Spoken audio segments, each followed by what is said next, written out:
Just a minute. We are going to give everyone a minute to migrate over from the waiting room into the main program. For those folks who have never attended a Click meeting program before, you can ask questions or chat using the bottom right-hand corner of your screen. There's a chat field there. Feel free to use it. Inevitably, we'll probably have some people with audio or video issues. If that's the case, I would encourage you to try restarting the program. That usually fixes it.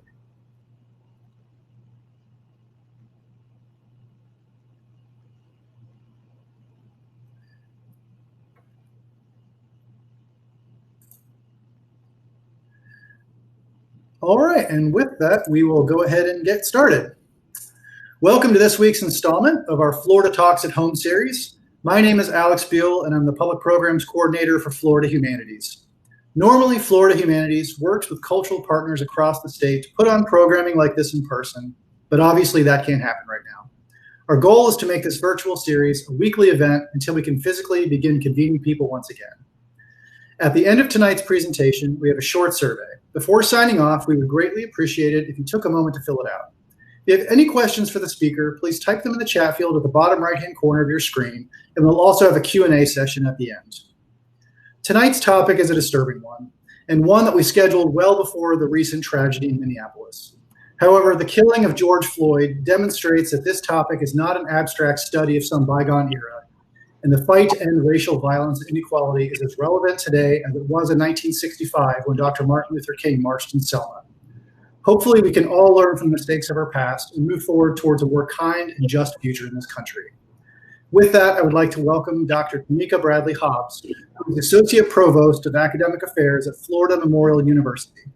She earned her undergraduate degree from Florida A&M University and her doctoral degree in United States History and Historical Administration and Public History from Florida State University. Her book, Democracy Abroad, Lynching at Home, Racial Violence in Florida, was published by University Press of Florida and awarded a bronze medal for the 2015 Florida Book Award for nonfiction. Hobbs was also a founding president of the South Florida branch of the Association for the Study of African American Life and History, and she serves on the board of directors for the South Florida People of Color, a nonprofit organization based in Miami Shores dedicated to eradicating racism through education and advocacy. And with that, we'll go ahead and get started. The trees bear strange fruit, blood on leaves, and blood at the root. Black bodies swinging in the southern breeze. Strange from the poplar trees.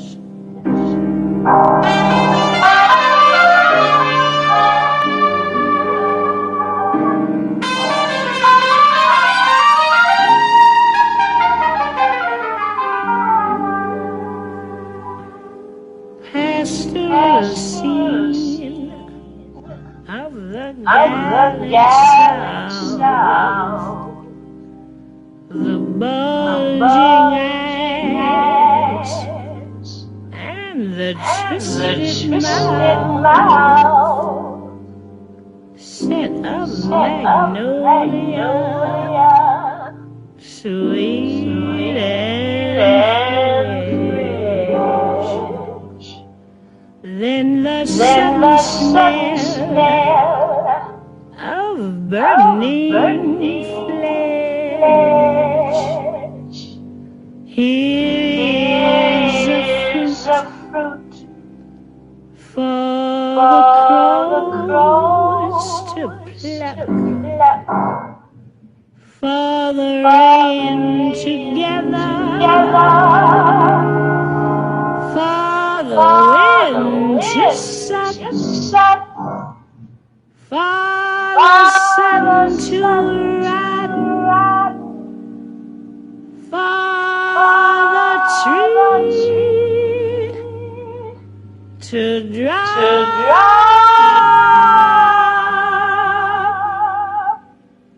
Here's a strange and bitter cry.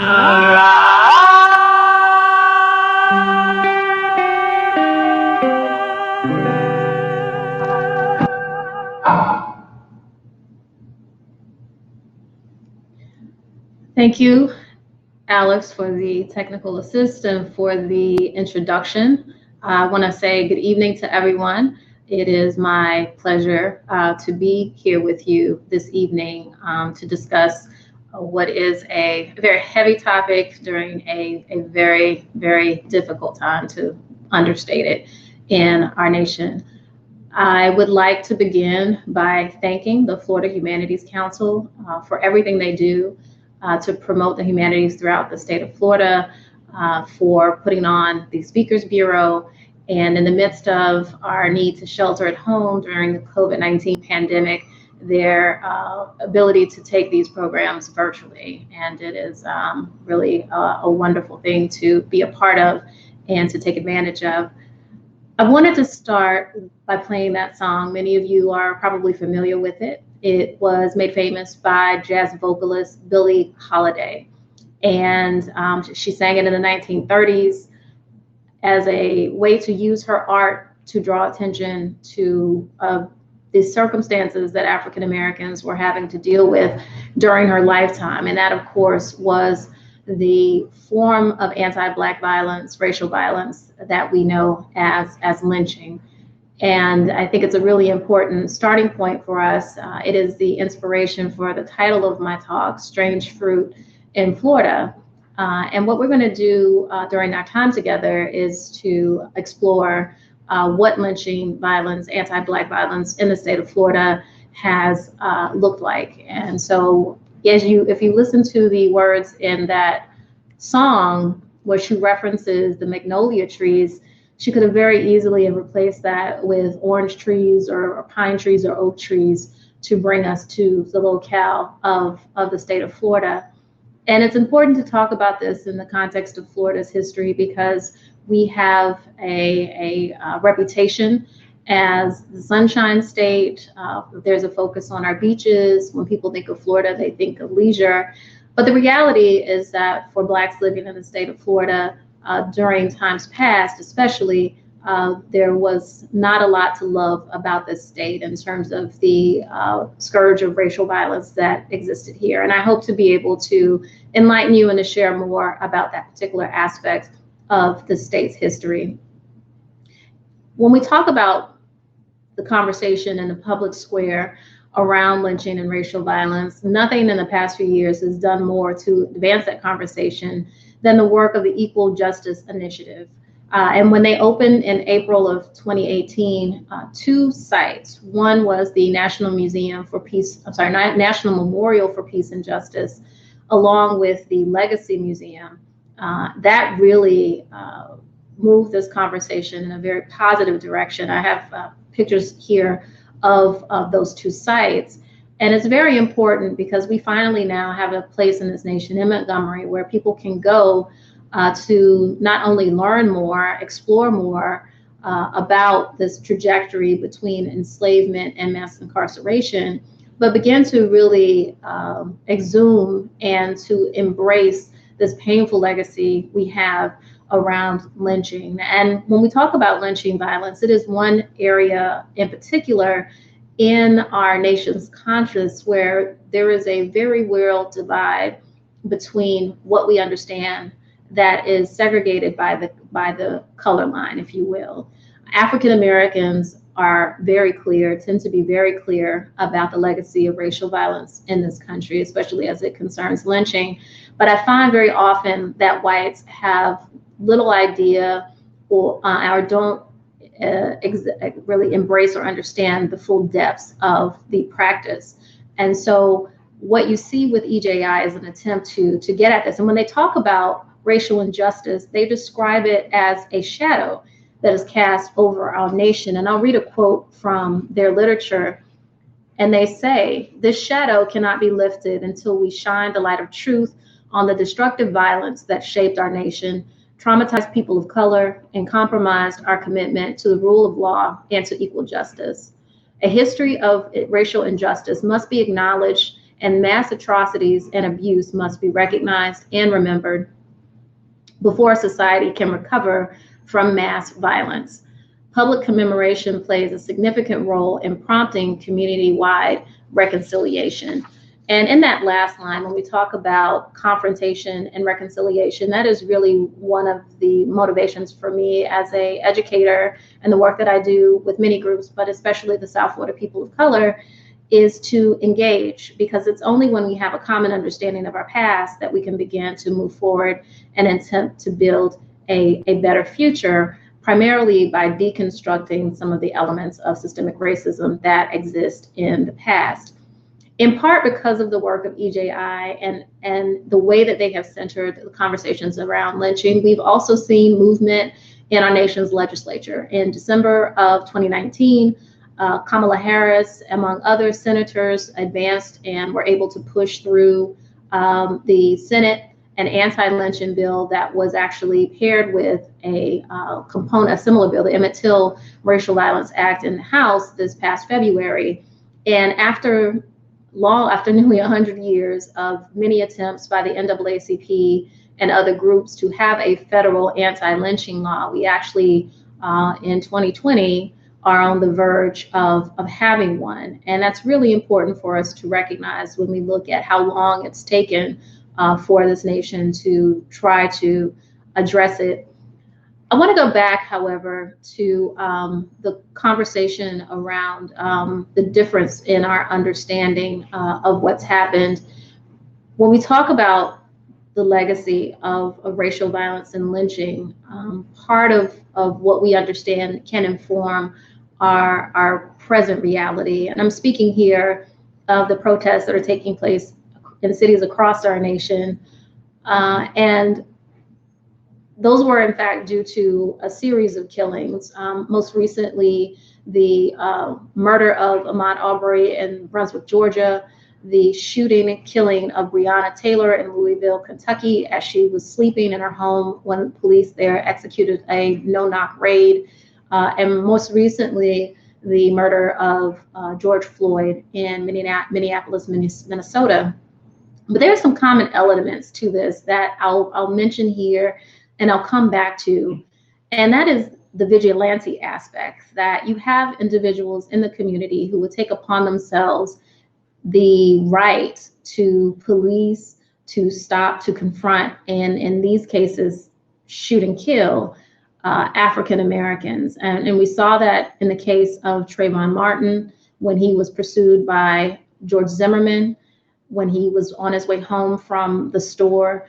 We saw that also most recently in February with the killing of Ahmaud Arbery, who was out for a jog and was confronted by men who stopped him and soon thereafter shot him and killed him.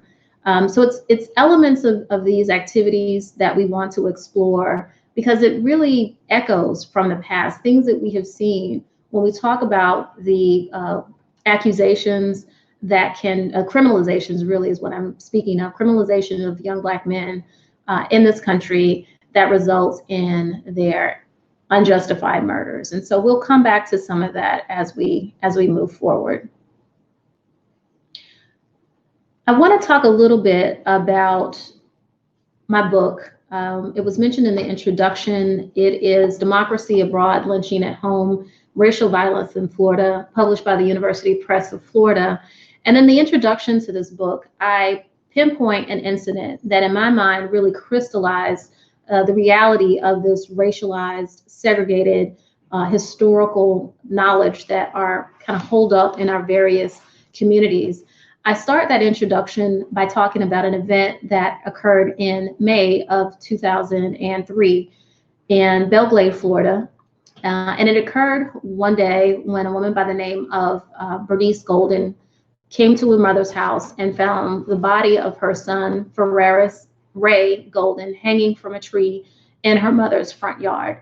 Now, from the descriptions of the scene, his body was suspended 15 feet off of the ground, and his hands were tied behind his back, leading many in the African American community there to allege that he had indeed been lynched. And this became quite a controversy in that community. You'll have Martin Luther King III come to the community and speak. Bernice Golden go out on the lecture circuit in order to draw attention to what had happened to her son, Ray Golden. But I want to read a little bit of what I wrote in that book about what happened. And I quote here, "Many people were shocked by the radical differences in the opinion that seemed to divide the community along racial lines.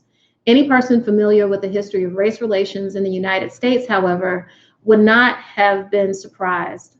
Golden's death brought to the surface the historical distrust that still exists in the hearts and minds of many African Americans in Florida. Stories of lynching and racial violence have been passed down through generations and families, becoming a part of communal lore. At their core, they serve as warnings against known but unseen dangers. Despite progress in places like Belle Glade and other rural areas throughout the South, there were certain things that white people still would not accept from Black people. A Black man dating a white woman was one of those things. The circumstances surrounding Ray Golden's death triggered the historical memory of the Black community in Belle Glade. The circumstances elicited all too familiar memories of extralegal violence that resulted in the tragic death of Black citizens without the guilty parties being brought to justice. For them, Golden's death had all the markers of a lynching, and many could not be convinced that he died any other way. Beyond the specific circumstances of the case, the situation in Belle Glade illustrated an underlying and weighty truth. While lynching is no longer a predominant part of American life in the way that it once was, the legacy of suspicion, distrust, and inherent lack of faith in the legal and judicial systems remains. Extralegal executions and high-level conspiracies are still plausible in the minds of many Blacks because of the painful experiences of the past. The legacy of lynching continues to haunt Florida, this Florida community, end quote. And so I share that just to give you some context for the stories that I tell in this book. The instances that I have researched and written about occurred in the 1940s, but for many in the African American community, these instances really live on in our consciousness, and that's really important for us to understand. So I'd like to pivot now and to get more specific and build a foundation around our understanding of what lynching is. And if we go back to the song Strange Fruit, there's imagery there of a body hanging in a tree, of burning flesh and flame. But I want you to understand that while those were very common elements of lynching violence during the period in which it existed, a lynching could be accomplished by many different means, whether it was a shooting, a hanging, a burning, or some other method of execution. The way that the murder was perpetrated doesn't really matter as some of the other elements. And so I want to give you a couple of things to remember as we talk about what defines a lynching. Number one, there must be a dead body. Number two, that murder must have been executed outside of the law. We refer to that as extralegal. And so that has to be a qualification. Number three, it had to involve a group of three or more. And that number has been a bit controversial. There was a big meeting in 1940 where the NAACP, the folks at the Tuskegee Institute, and the Association for the Southern Women for the Prevention of Lynching attempted to come up with a shared definition of lynching, but that was one of the points about which they quibbled. Sometimes some were advocating for two, some wanted three, but somewhere in that range is what it would took to kind of have a baseline for a lynching. And then last but not least, the motivation for this killing must have been in service to justice, tradition, or race. And so with those four parameters, that really is how we are defining lynching. And when we look at lynching, especially during the lynching era, as it's referred to, that would have taken place roughly from 1880, which is, of course, about 20 years after emancipation in this country, More recent scholars have begun to expand that timeline for lynching violence and include a lot of the racial attacks that took place earlier in the years after 1865, and expanded that timeline in that way. We range all the way up until the 1950s and 60s. But according to the numbers from the NAACP, there were some 4,730 lynchings that were recorded in the United States. And as you can see from the slide, 83% of those lynchings took place in the South, the states that formed the former Confederacy, and 73% of the victims were Black. And this is something that's a very important point that we need to bring out. Not only about race, but also gender. The majority of the victims, when we look at the era of lynching in its totality, were Black men. So there is a very specific racialized and gendered reality to lynching violence in this country. I want to talk a little bit about Florida within the context of these numbers, because again, as I said, we have a different characterization out of many states in the nation. And I think when you look among states in the South, there's always been this theory that Florida is in some ways exceptional to other Southern states, that there are migrants here from out of state and they have brought with them their more liberal views around race.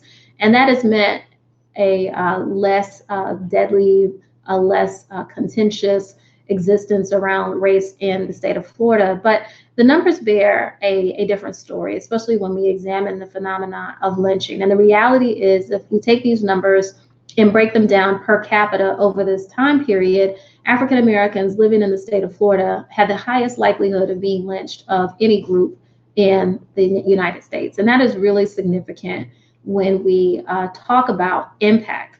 The fact that Black people living in the state of Florida had the highest likelihood of being killed extra legally of any groups of Black people in the entire United States.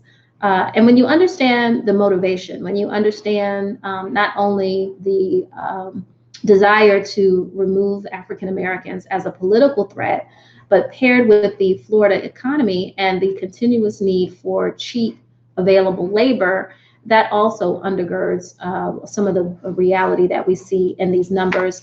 So this next slide actually comes again from the Equal Justice Institute. They made big headlines across the nation a few years ago when they released their statistics. They vary quite a bit. Again, kind of going back to how you define a lynching. Previously, the count for Florida had been around 282, 283. You can see here that they attribute 313 lynchings to the state of Florida. And so really important there. And when I talk about the rate of lynching, if you look at that chart on the right-hand side, that too, even with a different set of numbers, is showing you that when we look at lynching per capita, Florida is at the very top of that list. Florida beats out Mississippi, Florida beats out Georgia, Alabama. Other places that tend to be stuck in our psyche as very dangerous places for Black people to live. In fact, Florida actually beats them out in many ways. And so to understand this reality, how did all of this happen? We have to go back and really understand a bit of racial history in the United States and in the state of Florida. And we need to back this all the way up to the period of emancipation. The Civil War in the United States ends in 1865. That's going to be coupled in the next several years with the not only the granting of citizenship to Black people, but also in 1870, the allowance of Black men, the ability for Black men to vote as granted by the 15th Amendment. And what you're going to see in this landscape, again, emancipation, some 4 million people who had formerly been enslaved are now free here in the state of Florida. That number is about 62,000 newly freed African Americans. The huge challenge, aside from just dealing with the death and devastation that has been caused by war, is what are we going to do with all these people? How are they going to be integrated into the body politic? And yes, the 15th Amendment, the ability of Black men to vote, is going to answer some of those questions, but it creates new problems, especially for whites, in this region who are very anxious about their ability to be able to maintain control and not only of Black people as they have been accustomed, but of the reins of society as are manifested through elected office and through the legislature. And so it's in the midst of this that we began to see these outbreaks of racial violence across the state. I want to talk for a minute about what we see happening in Jackson County during this period. After the war, the Republicans there were very successful in organizing the vote, the African American vote in that county. And as an indicator of their success, there were several African Americans who were elected to both local and state positions.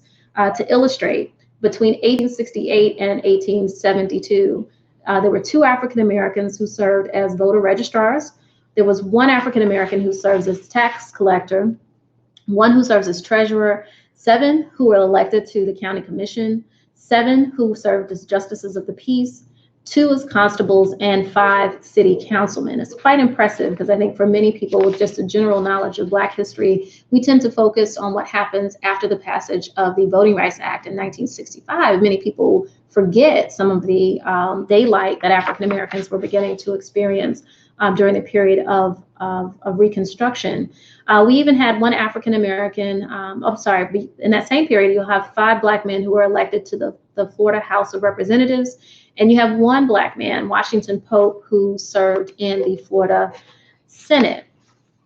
So because of this, the belief that whites were losing control or losing their fair share of electoral power in that county, you're going to see an outbreak of violence during the period that we're talking about. There was quite a bit of fighting. Some people have called it the Second Battle of Marianna. Historian Joel Schaffner called it that after the first battle, which occurred during the Civil War. Another author, Daniel Winfield, who I've worked with before, calls it the Jackson County War. But all told, the violence there in these years is going to claim the lives of at least 170 people, men, women, children, Black and white. Many people don't know about this very dark period in Florida's history, but it is very illustrative of what we're going to see in years to come.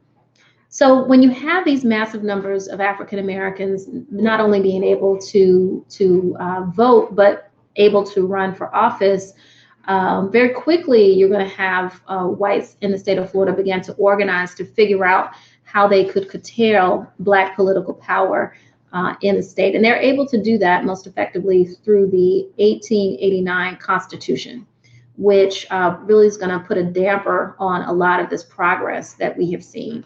That Constitution is going to include a poll tax. It also required very high bonds for people who would want to run for office.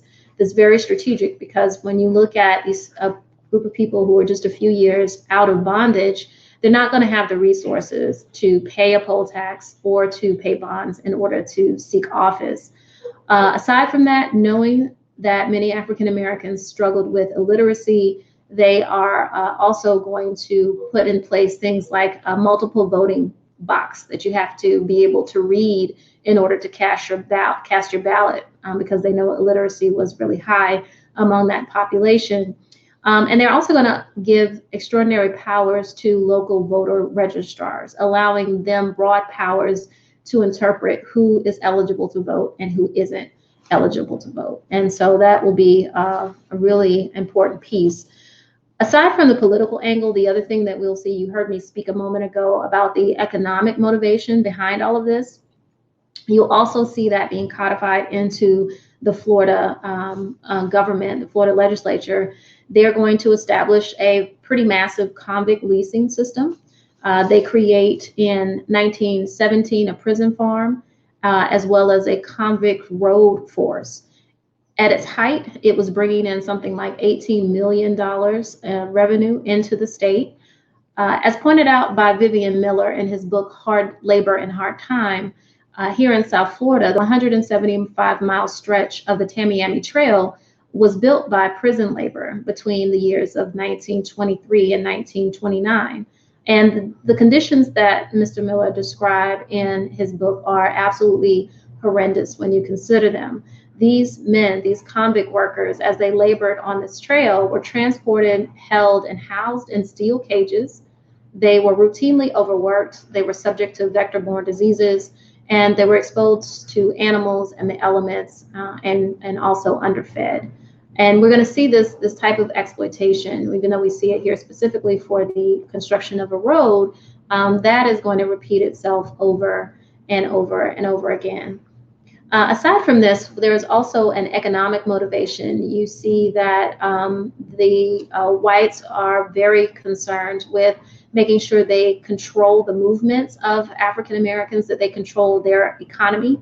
You're going to see the establishment of what are called after dark laws that sought to eliminate the possibility of Blacks creating their own underground economy.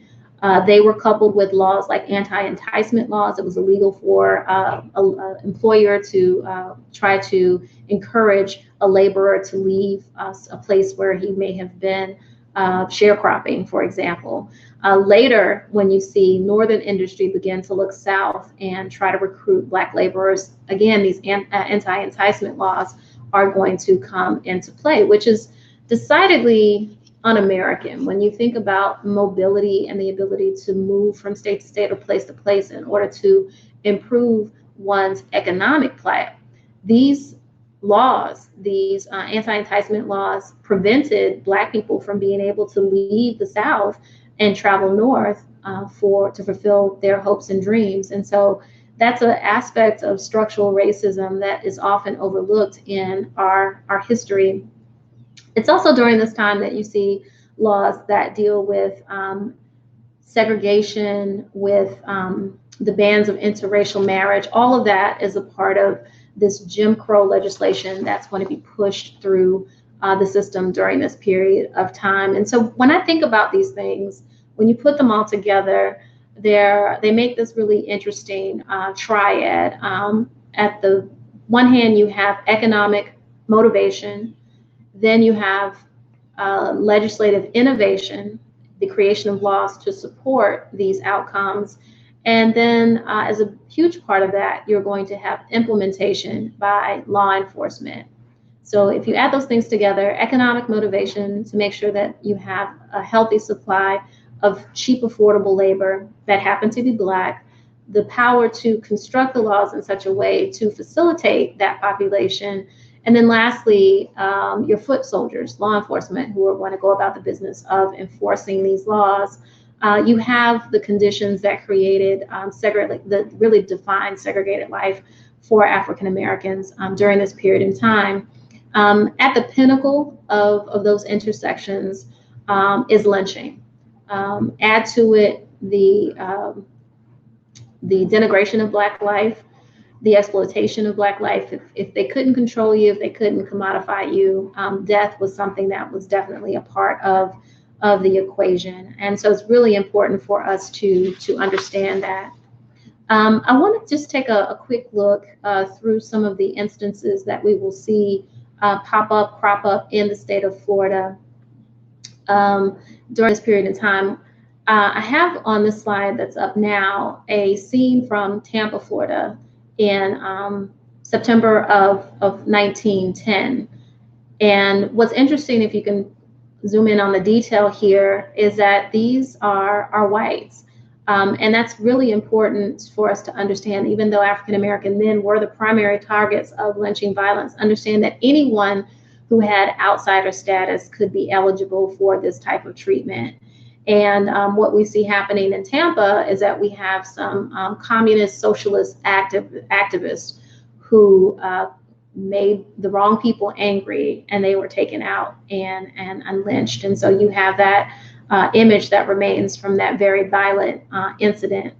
I see that there's a question from one of the viewers, and it says, was the KKK very active in Florida during this period in time?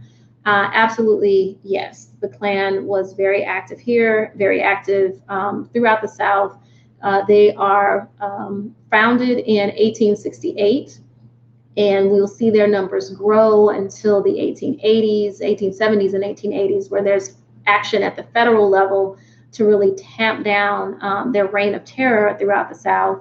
But by then, many of their main objectives had been achieved when we talk about putting Black people back in a position of subjugation throughout the region. You'll see a reflux, rebirth of the KKK in 1915 after the production of the film Birth of a Nation. It really glamorizes the Klan. They're held up as heroes who saved, white families in the South who are being victimized and overrun by free Negroes and their Republican enablers. And so that creates a new wave of fascination with the KKK that we see playing out and really having devastating impact in the state of Florida during this period in time. What you have here is a scene from Newberry in Alachua County in 1916. It's probably one of the most gruesome instances on Florida's lynching record. We have a mass lynching of 6 people that takes place on the evening of August 19th of 1916. It all started with Boise Long, who was accused of stealing pigs. As the deputy sheriff, his name was Samuel Wynn, attempted to arrest Long on a warrant, shots rang out. Wynn was wounded along with another man, Dr. L.G. Harris, who had gone along with him in order to execute the warrant. And so in the absence, because Long after that incident fled into the woods and was on the lam, Long's adopted family, the Dennises, became targets for the anger of the white people in the community. It also included his wife, Stella Long. They were suspected of being his accomplices. They were suspected of hiding him. So they're going to be apprehended. And within 24 hours, all 6 of them are going to be murdered. There were 2 brothers, Jim and Bert Dennis. Jim's wife, Mary Dennis, her sister and the wife of Boise Long, Stella Young, who was pregnant at the time that she was lynched, Andrew McHenry, and Josh Baskins, who was a local minister. And so this is unusual for a couple of reasons. Number one, the number of people who were killed during this one instance. Secondly, because you have women who are victims, and most exceptionally, the prospect that Stella, who was pregnant, was also lynched. So you have a unborn child who was killed. This is a blow up of the image from the previous slide. And I wanted to give due credit to Dr. Marvin Dunn, formerly with Florida International University, who also researches on this topic. He made this discovery a few years ago. And if you look very closely here, what you see in this pile of bodies is the outline of an additional face there. And he believes that there was an intention among the people who were photographing this lynching to try to obscure the fact that they had lynched a woman, because that was seen, this was bad enough, but it would have been even worse if a woman would have been readily identifiable in the photograph that they were getting ready to take of this instance. If you blow this picture up even more, you will see a number of very proud white citizens standing in front of these deceased bodies, which tells you something really important. And when we talk about the role of the criminal justice system in all of this, as a point I think we really need to understand, these men in posing for this photograph had no fear that anyone was ever going to come and arrest them, indict them, put them in trial, that they would have any responsibility for what they had done. And that is a very important part of why this is able to continue. There is a community sanction. The community believed that this type of activity was allowable. Why? Because it was a basic devaluation of Black life. And so that is a very harsh reality that we have to acknowledge. Let's talk a minute about Ocoee. This November, we will be observing the 100th anniversary of a very difficult massacre that took place there. The story of Ocoee is very interesting to me because of the motivation. Very often you'll see Black men who were accused of murder many of whom were accused of rape. We can get into some of that in the Q&A if you would like. But this case boiled down to African Americans attempting to assert their right to vote.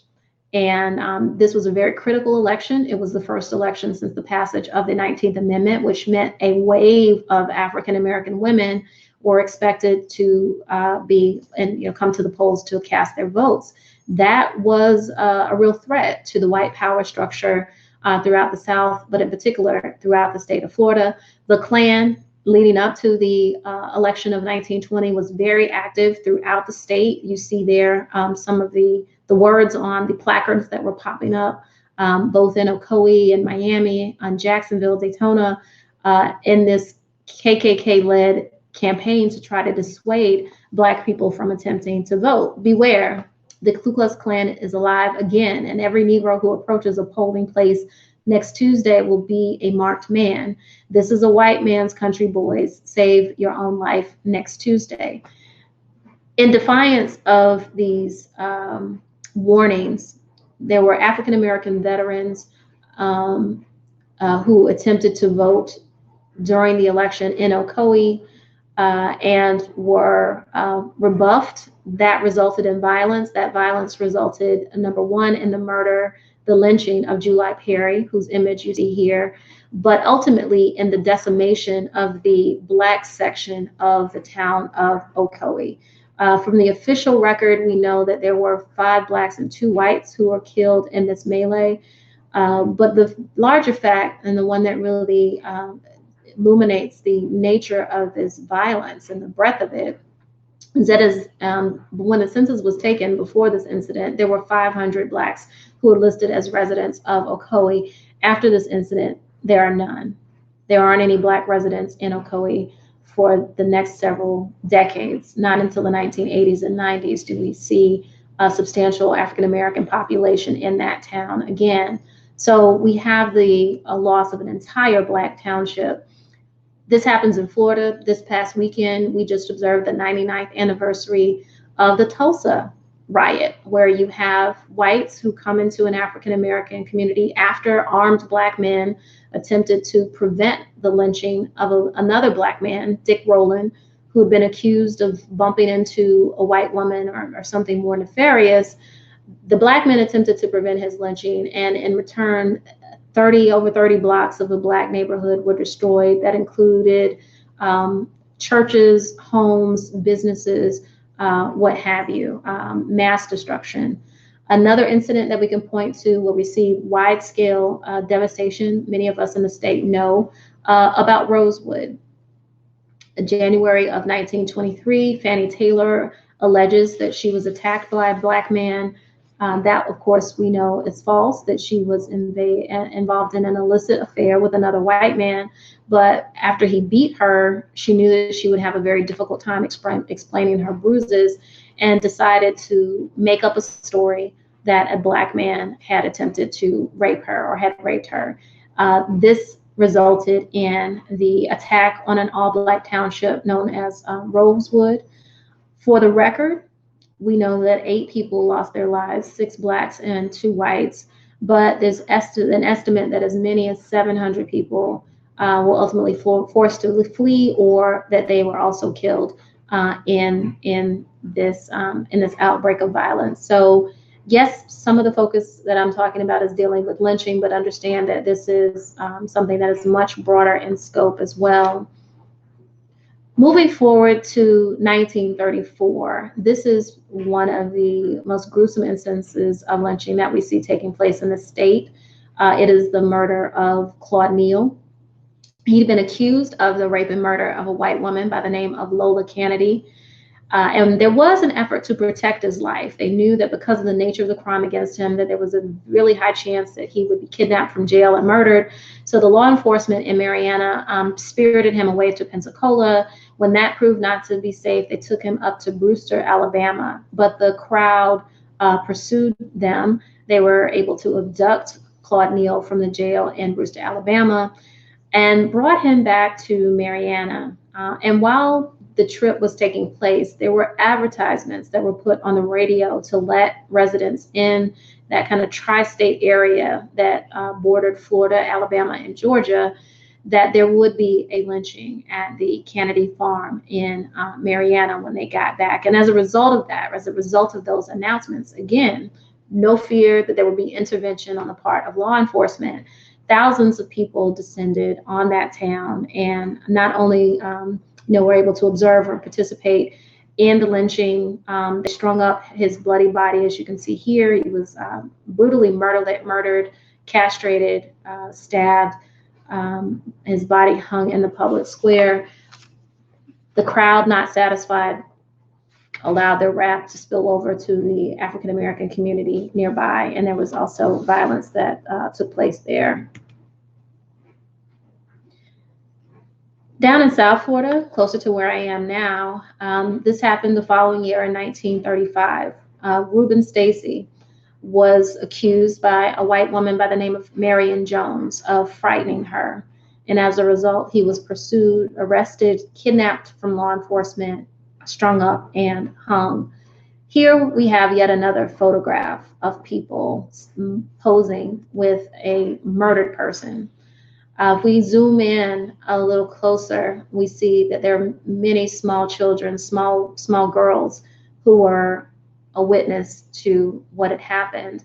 And when you talk about why these attitudes and behaviors are able to persist, you have to understand if you're exposed to this type of treatment, this communal acceptance of brutality against Black people, that it becomes a part of your psyche. So there was, over the years, of the decades of the lynching era, an intentionality about this. This was really passed down as a part of the way that white children, everybody was socialized. It's a really tragic legacy of what we see today. So I want to fast forward a bit to talk about the period in which I write about and talk about the 4 instances that I write about in my book.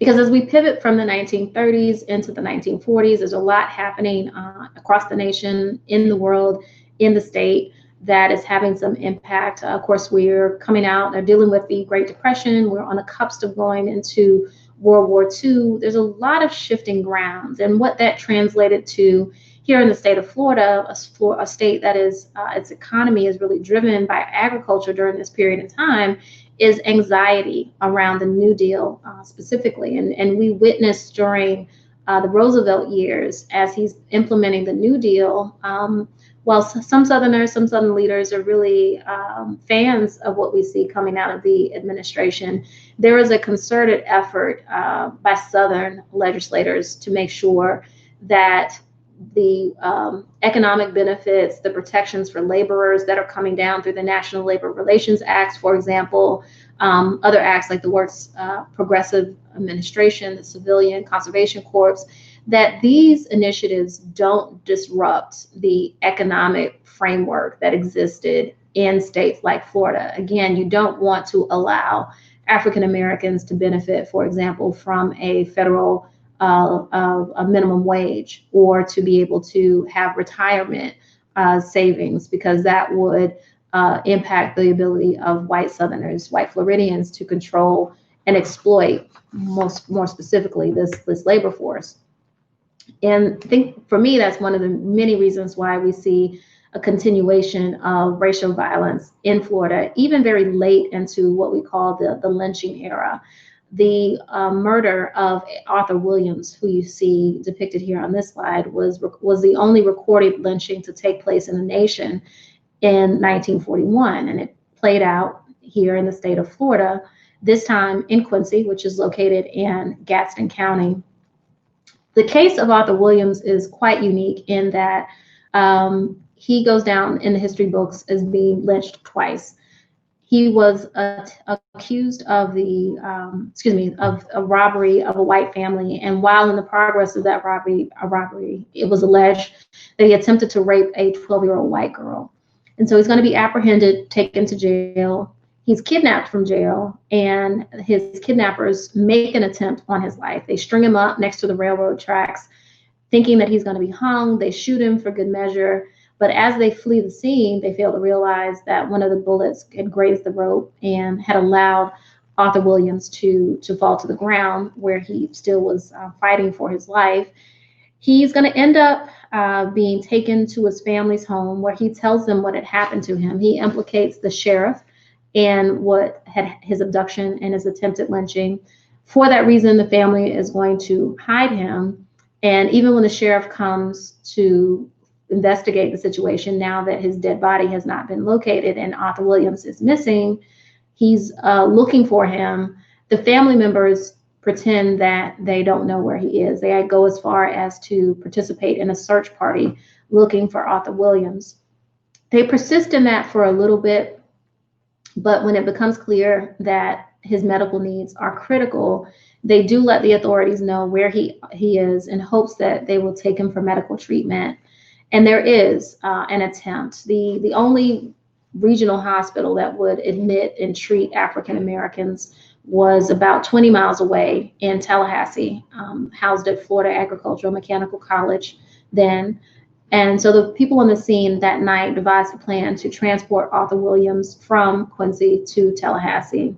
And out of the handful of people who knew about that, somebody told a group of people who would stop the hearse that was doubling as an ambulance between Quincy and Tallahassee and kidnap Arthur Williams for a second time and shooting him with buckshot until he was dead. So in the case of Arthur Williams in 1941, we have someone who was lynched not once, but had 2 attempts on his life. Celis Harrison was lynched in Marianna in 1943. You may remember the name of Marianna because that was the site of the Claude Neal lynching a few years before. And I theorize that it is because of the lynching of Claude Neal and all of the national and even international headlines that drew to the community, that in this case, when Celis Harrison is accused of the murder of a white man in 1940, that the local authorities attempt to carry out something new. And we refer to this in history as a legal lynching. And that is, we don't take you out or string you up and shoot you. We simply put our fingers on the scale of justice and allow the criminal justice system to do its work. And so there is a very interesting circumstance in the Celis Harrison case that would have resulted perhaps in his execution, but for the involvement of this man. Benjamin Franklin Barnes is a white attorney practicing in Jackson County. And he comes to the rescue of Celis Harrison. He represents him. He tries to, on several occasions, have the forced confession of Celis Harrison thrown out of court. What law enforcement officials had done is in taking Mr. Harrison from Marianna, they took him to Quincy and held him in the jail from which just a few days before, Arthur Williams had been kidnapped and lynched. And so under the threat of his life, under this duress, he's being told that if he just would confess, he wouldn't be lynched, and thereby he confesses to a crime that he did not commit.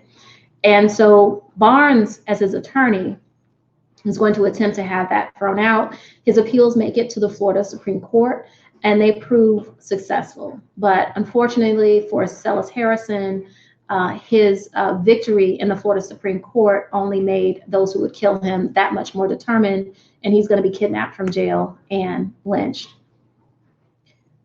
Next, I want to talk just a moment about one of the more touching cases that I deal with that actually took place in the place where I was raised, Suwannee County, and that is the story of Willie James Howard. Willie James Howard was a 14-year-old boy who was accused of passing a love note to a white girl, Cynthia Goff. They knew each other because they worked in a five and dime store in downtown Live Oak together. And when Cynthia's father, Philip Goff, who had formerly been elected to the Florida legislature, served as postmaster there in Live Oak, found out about this alleged love note, he gathered two of his friends. They went to the Howard home. He kidnapped Willie James Howard at gunpoint from his mother, went to his father's job at a lumber yard and kidnapped his father, drove everyone out to the banks of the Suwannee River, where in front of James Howard, Willie James's father, he forced the youth to jump into the Suwannee River, where he drowned and died. One of the most tragic events that I have knowledge of, and many people, of course, associate lynching with Emmett Till. Of course, that's not, that happens in 1955. This is 11 years before that. Harry T. Moore enters the scene here. It's very important that we know that. He too is a native of Suwannee County. He is a classmate of Lula Howard, the mother of Willie James Howard, and at this point is a very effective civil rights leader who has been working for the right to vote for African Americans and also has founded the Florida Conference of the NAACP. And he is advocating, he is writing to the governor, to elected officials to try to get justice in this case. And I want to read just a quote from him here. He says, "The life of a Negro in Suwannee County is a very cheap article. We need positive action by the federal authorities to curb such horrible crimes against Negroes in Suwannee County and in other counties of that section in Florida."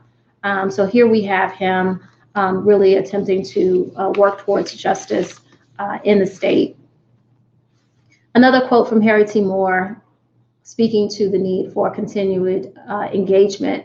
"We bemoan the inequalities and educational opportunities, the segregation, police brutality, lynching, and other evils that are heaped upon Negro citizens, but so few of us are willing to take positive action for the alleviation of these conditions.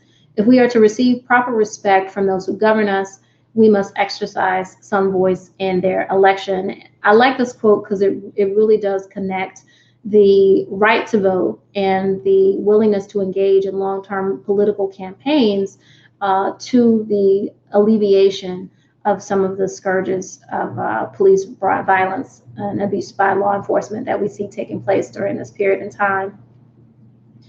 The last case I want to talk about plays out in Madison County in 1945.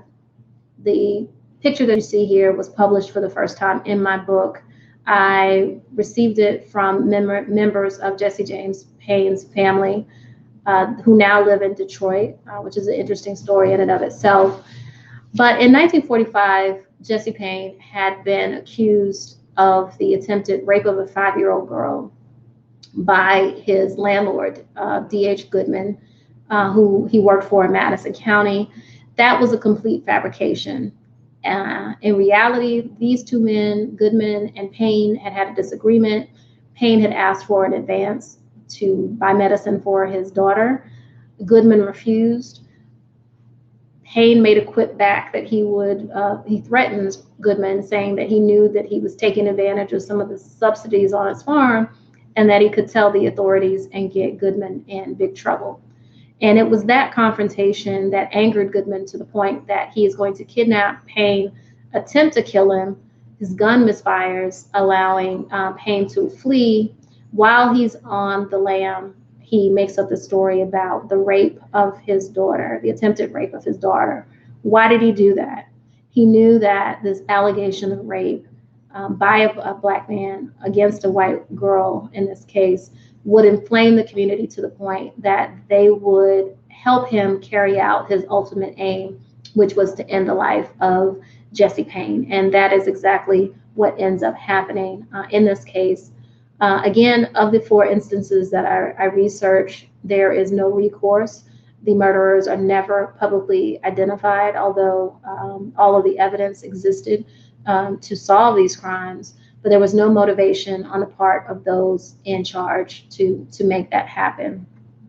What's interesting about this time frame that I'm writing about is that the United States between 41 and 45 is involved in fighting World War II.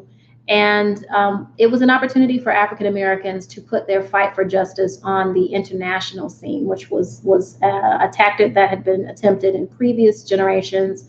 But because of the international fervor of the war, and people could see so clearly the injustices that were being enacted amongst the Jewish population in Germany and other countries, they wanted to make that parallel to what was happening here. So the case of Jesse James Payne and several others in the state of Florida become a part of a national campaign that's led by labor unions and civil rights groups to try to put an end to the abuse of Black people, especially to an end of lynching. And what's on the screen here is one of these campaign cards that's encouraging people to protest, to petition.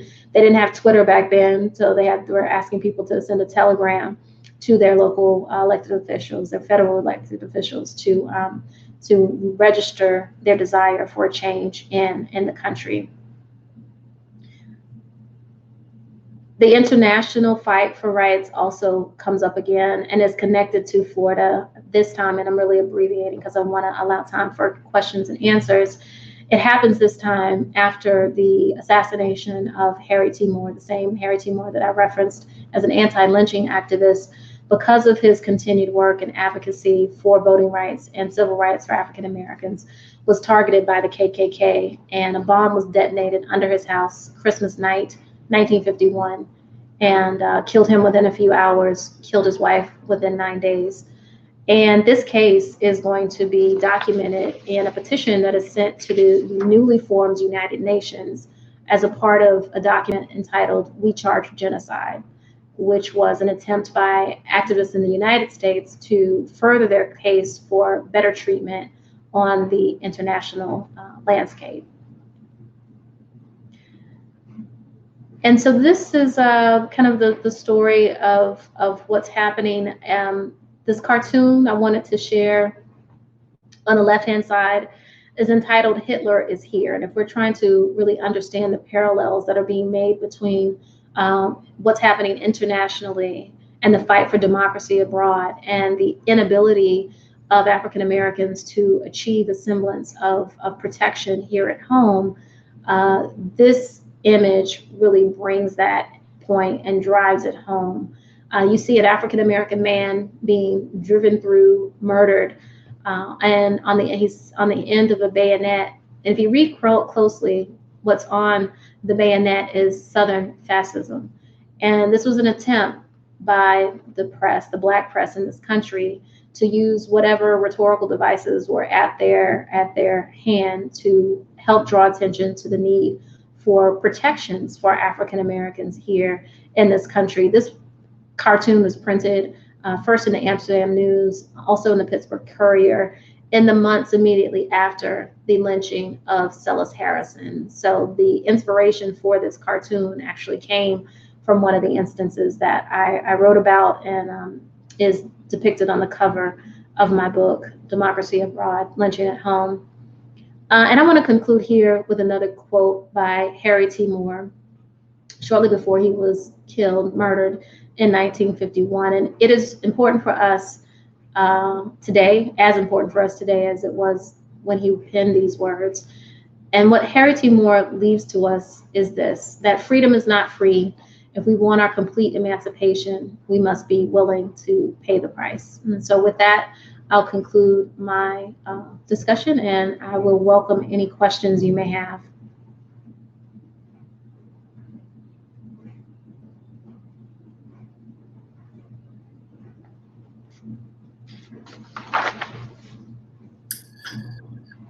Dr. Hobbs, Karen is asking if there are any statistics on undocumented lynchings. Statistics on, when we say undocumented, I don't know what to, are we meaning undocumented persons as maybe immigrants? Yes. There were several instances. There was an instance here in Florida of Italians being lynched. There was a mass lynching of several Italians, I believe 8 of them, that happened in New Orleans at the turn of the century. There was the famous lynching of Leo Frank in Georgia. What's common in all of this, and we should also include Mexicans out west in California and Mexico. There's an entirely different narrative around what happens to them in that region. The commonality, though, with everything is that they were outsiders. They were non-whites. They were not a part of this kind of protected class of white people. And that was true back then for Italians. That was true back then for Mexicans. That was true back then for Jewish people. which points to a really significant point, and that is the power of whiteness as a coalescing motivation, as a mindset. And what we've seen over the years is the ability of whiteness to expand to include many different groups who benefit from the privileges that come along with being considered in any society as being white. But the people who are systemically prevented from being included in that are people who are heavily melanated, people of African descent, et cetera. And so that is a very important piece to deal with. Just letting everyone know, I put up the survey for tonight's program. If before you leave, just take a few minutes and fill it out. We'd really appreciate it. But Dr. Hobbs and I will stick around for however long it takes to answer everybody's questions. So someone asked, what can we do to help? I think there are several things. Number one, know your history. I think for those of you who may not have a very good grasp of the particular experience of Black people in the United States, do what you can to educate yourself. You're here tonight listening to this lecture. There are books that can help, programs that can help to fill those gaps. Because again, I go back to the point I made at the outside of this lecture. If we're ever going to get better, we have to know the reality of how our presence was created. And that includes when we deal with police brutality and the continued, destruction of Black people for little or no reason. You have to understand kind of the historic devaluation of Black life and the loss of life that has caused.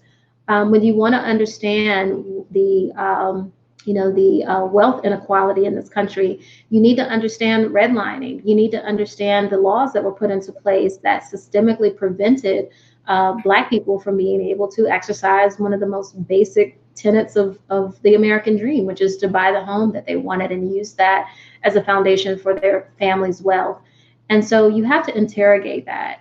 Most recently, here in the state of Florida, we can talk about Amendment 4. Amendment 4 and the idea of felon disenfranchisement, even though I didn't mention it, along with poll taxes and literacy clauses and things like that, that law, that piece of legislation is a holdover from the Reconstruction period in our country that was intentionally put into our legal code here in the state in order to prevent African Americans from voting in large numbers. We finally, 7 to 8 decades later, got it right and repealed it. But we're still having to fight to bring the promise of that repeal to fruition. And so if you want to be of help, educate yourself and use your privilege, use your position in whatever way you can in order to tear down the policies that uphold inequality in American society. And that's a very important point I like to leave my audiences with,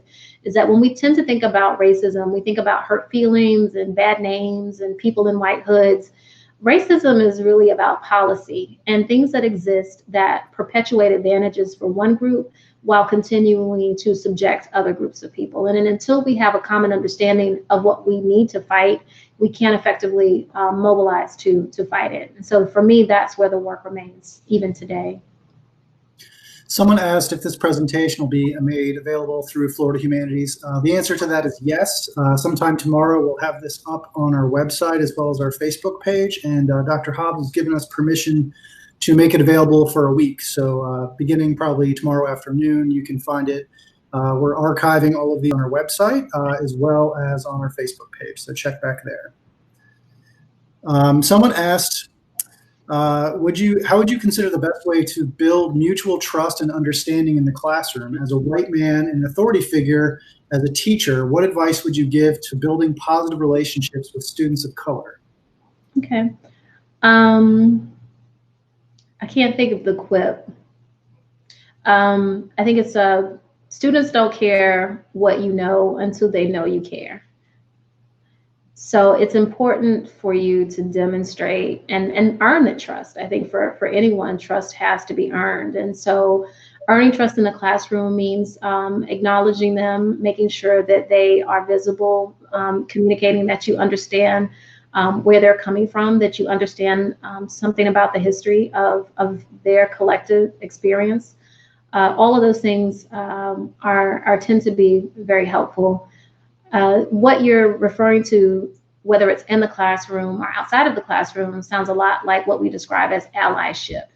And I have to tell you that that is probably one of the most important things for us right now, because I was talking to someone today about the resurgence that we're having right now of the Black Lives Matter movement. The reality is that Black people do not have to be convinced of the value of Black lives. It's other groups that have to be convinced of it. And the responsibility for that messaging can't solely rely on us.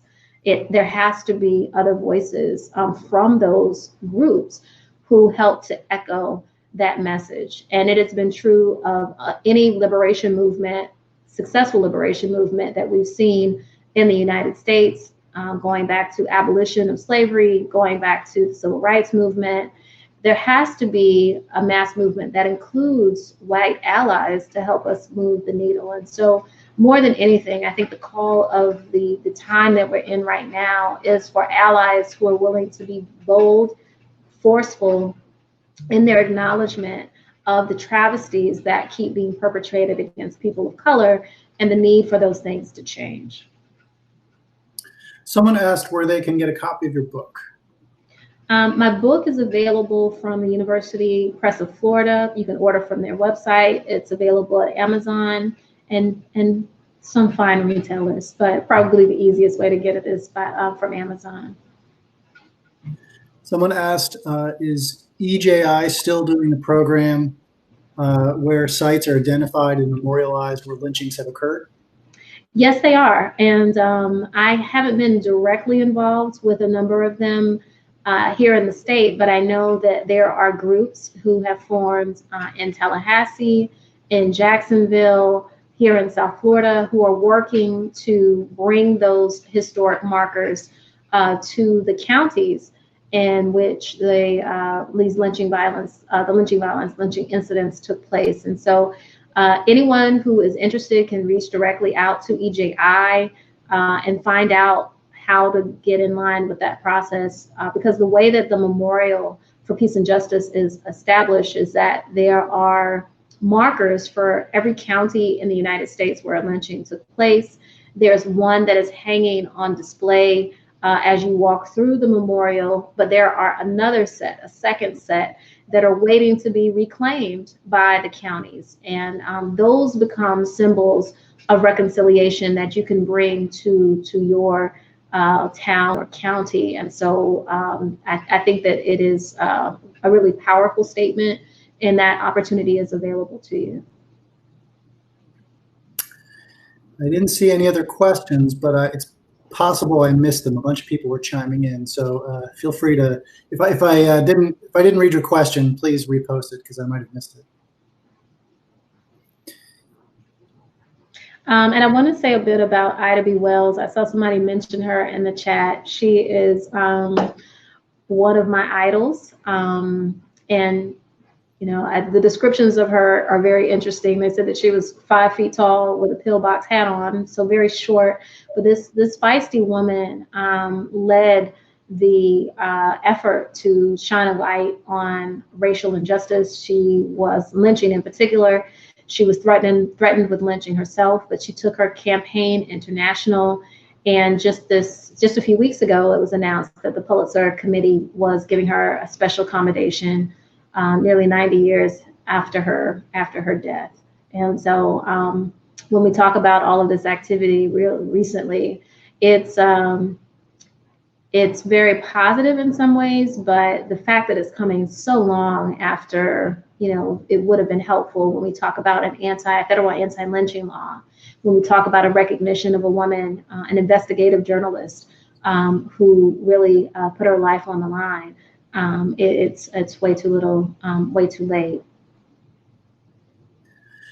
Someone asked if they could reach out to you regarding research advice and questions. Is your university email the best way to reach you? It is. You can reach me there. I also have a website. It's TamekaBradleyHobbs.com. And so people can reach me there and find out about different activities that I'm involved in. I've also been unfortunately inspired to write about some of the tragedies that have played out in the last several weeks. And so I'm starting to blog on my website. So if you'd be interested in reading more from me and my perspectives, you can visit my website, TamekaBradleyHobbs.com. Someone asked if this subject is included in Florida curriculum.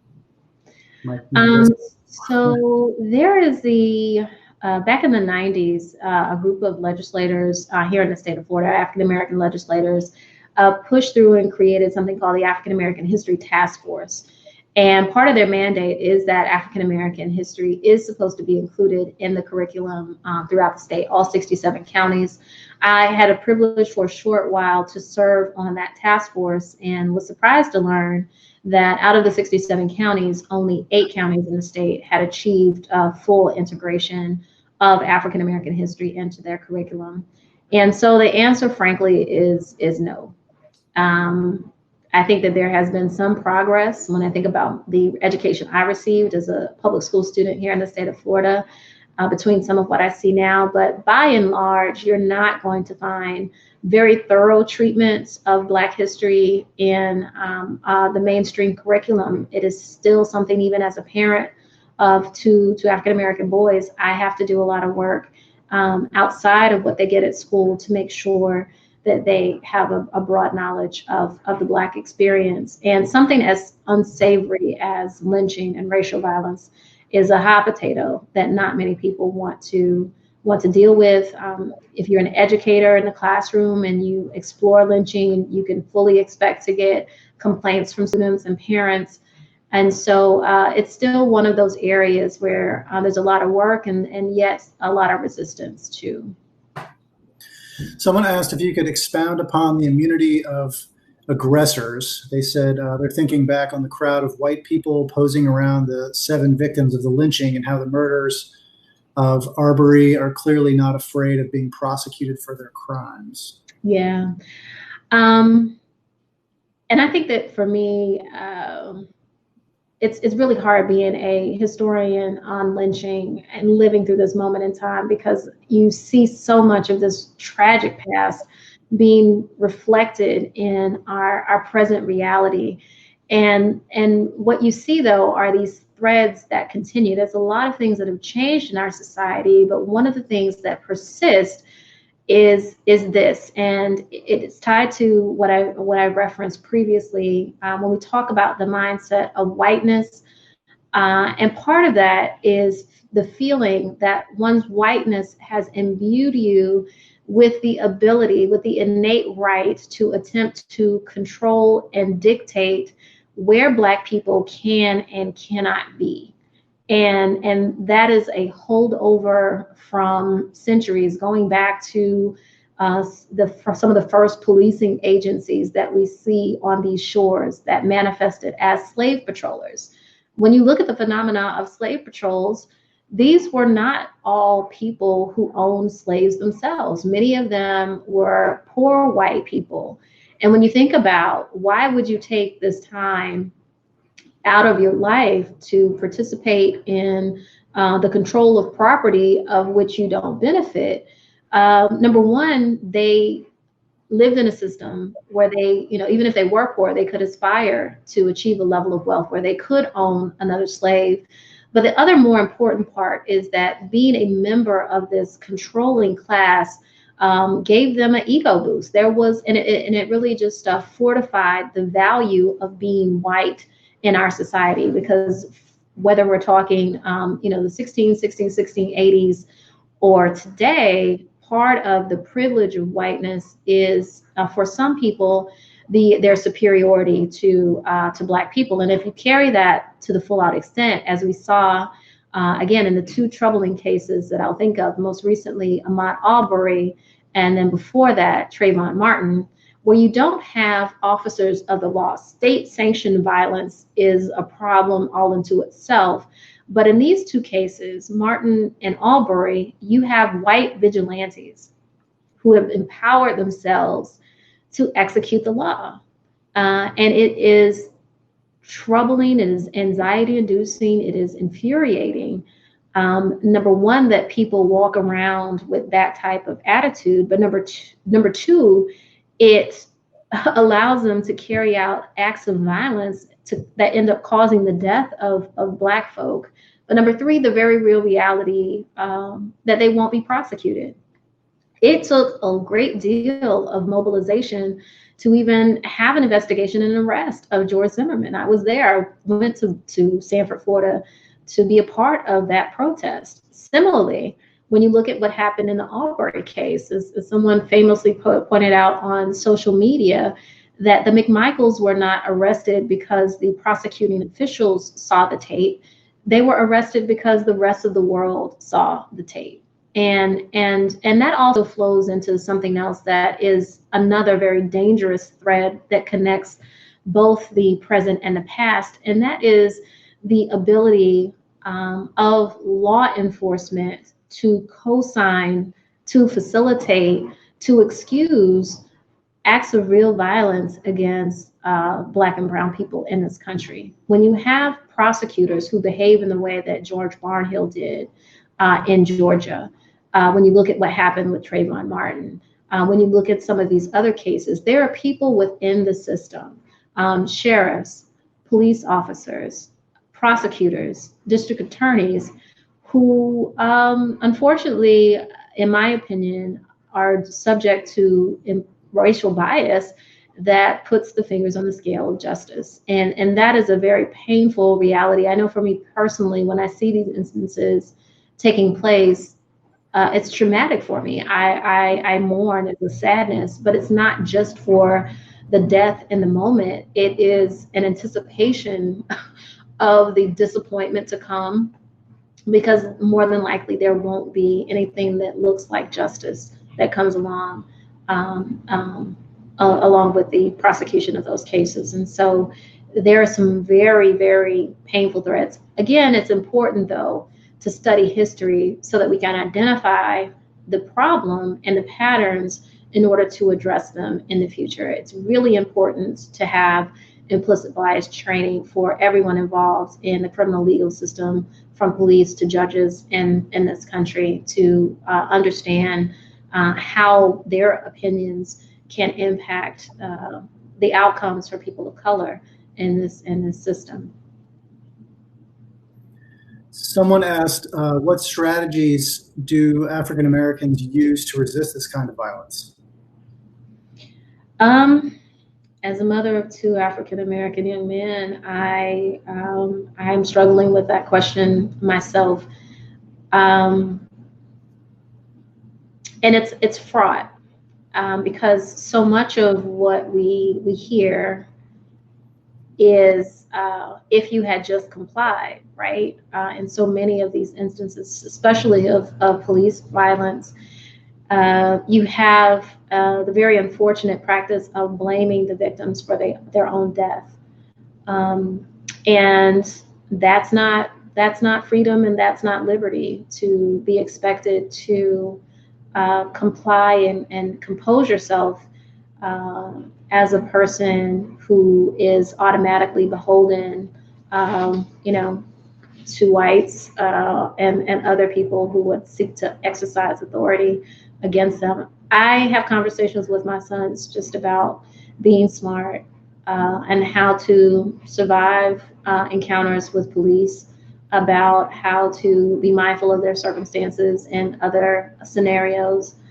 But I think in the long term, for me, and history teaches us this, is sustained political engagement, not just by Black people, but by those same allies that I referenced earlier, is how we begin to send very important messages to our elected officials who control many of the levers of the criminal legal system in this country. And it's something that I don't think that we've applied consistently, but I believe ultimately it will be the answer, because when a mayor knows that he will either remain in office or lose office based on his police chief and what that police chief does when there are reports of abuse by his police, that is a different type of calculus than what we've been used to, and that's the formula in my mind for how we make change, long-term change, systemic change. I'll go back to what I pointed to earlier. When we think about undoing racism, we have to begin to interrogate policies that perpetuate racial inequality. Someone asked where you find your material for this research. Repeat that. Where I find my what research? Yeah, where you start your research for these kinds of topics. Okay. Well, for this book, it's the thing I like to point out about it is that there's kind of a merger of two worlds. There are the traditional sources that are widely available, courthouse records where they exist for the cases that I write about. There are, in many cases, newspaper accounts of what has taken place. I also rely very heavily on the NAACP. The NAACP has a really exquisite collection of their anti-lynching campaign that has been microfilmed and is widely available, and I relied on those records in order to write my book. But in addition to those sources, and understand many of them were created by white institutions, written from the white vantage point, and again, as I said, automatically color the victims as criminal.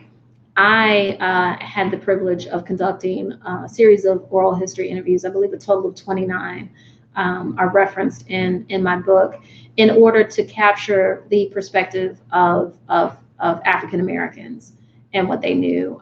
The person who was perhaps closest to one of the instances that I talked about was the sister of Arthur Williams, who was lynched in Quincy in 1941. Back in the 90s, when I was a graduate student, I was able to contact her and interview her. She was 9 years old at the time that her brother Arthur was murdered, and she was able to share the echo after his murder, because very often we focus our gaze on the victim and how brutal and terrible and unjust their death was, but we don't think about those who are left behind, to deal with the economic fallout, to deal with the emotional fallout of what happens and what plays out in these instances of lynching. And so from Arthur's sister, I learned how his lynching absolutely devastated their family. Her mother was destroyed because of her son's murder. She wanted nothing to do with Quincy anymore. She ended up taking my interview subject as a 9-year-old girl and moving to East St. Louis, Illinois, and leaving behind her father and her 3 brothers. And so that family unit never lived together again in her life. And that story is also very similar to what happened to Jesse James Payne's family. I mentioned that I got the picture of him from a niece who's in Detroit. Well, after his murder, some of the family members are going to flee to New York and Detroit. And they only recently have reconnected with family members in the state of Florida. Why? Because this lynching, again, exploded their family units and their familiar connections. I found out from them that the family had completely lost track of Jesse James Payne's daughter. They don't know where she is and how she is. Again, all because of the impact of this instance. So oral history for me was incredibly valuable because it captures stories that wouldn't have been written down any other place. And now they're a part of what we understand about these instances. So someone asked, as a white person, how can we help the Black Lives Matter movement if you live in a largely white community that does not believe in systemic racism? So I think the first quip in my mind is that you don't have to believe in it for it to be real. It is real, and it's having real impact. And I want to thank you for your willingness. I acknowledge your willingness to be a part of the change. And I've been challenged by this too. I think when we look at the protest happening in the street, there's an impulse to show solidarity, and that, I need to be in the street too. Well, there are many reasons why that's not the best place for me. And what I've come to is that there are many different ways to show solidarity, and you have to interrogate the privilege and the access that you have to think about what you could do best to further the aims along. And that can be either direct or indirect. For me, I'm an educator, I'm a writer. Those are the things that I can do. I also have access to people that I could connect to help further certain aims. If you have means, you can make donations to bail funds for the protesters. You can make donations to different organizations that are working to dismantle social justice. If that's the way that you could participate, perhaps you can join groups like Surge. There are many other civil rights organizations that are groups working against racism in the United States. Maybe political engagement is your route. Being a part of a conversation to make sure that there's a race equity and racial justice, social justice lens to policies that are being put in place. Those are also important. Maybe you're in the K-12 school system. Could you interrogate, review, and campaign for literature and inclusion of material that helps to do a better job of telling the story of African Americans and people of color in this society? So there are a number of ways to get involved, but I think the most important thing is that you have to do something. Silence serves no purpose. Actually, silence serves the purpose of those who are doing the things that we don't want to be done. I go back to a construction that Robin DiAngelo gives us. She's a really important anti-racist writer. If you're looking to educate yourself about what you can do, I would definitely reference her books. But she talks about this range of dispositions, from people being openly racist to passively racist to not racist and then actively anti-racist. And in her construction, the only thing that matters is people who are actively anti-racist, because just to be not racist is not enough. It does nothing to move the needle to improve the lives of people who are being destroyed, quite literally, as we see in our most recent history, by white supremacy and expressions of anti-Blackness. And so if you could drive towards being an active anti-racist in whatever way that you can, and that doesn't matter if you're Black or white, we all need to be working to end this in our society once and for all. All right, we have one final question. Someone asked, have you interviewed any Caucasians who are spectators at a lynching? No, I haven't had that opportunity. I hit a bit of a brick wall when I was working on this book. I did attempt to engage whites and in conversation to try to interview them, but I was never able to crack that wall. And it's quite interesting. The person who, in the case of Willie James Howard lynching, who was able to talk to some whites was a woman by the name of Tammy Evans, who, in researching her book, The Silencing of Ruby McCullum, another not so glamorous chapter in the history of Suwannee County, she was able to talk to whites who were very candid in their memories of what had happened in the case of Willie James Howard. I would also shout out again Dr. Marvin Dunn and his research into the Howard lynching. He was able to interview a few whites who knew Cynthia Goff. But in terms of anyone who actually witnessed the lynching, no. There were much fewer that had taken place in the time period that we are researching. And so the likelihood of that happening was quite slimmer. Okay, well, I think that was all the questions. Thank you, Dr. Hobbs, for agreeing to give this program, and it was certainly timely, even though we planned it before the recent tragedies. Again, we're going to make this program available on our website as well as our Facebook page sometime tomorrow, and it'll be up for about a week. So if you want to share it, pass it along to someone who couldn't attend the live event, feel free to do so.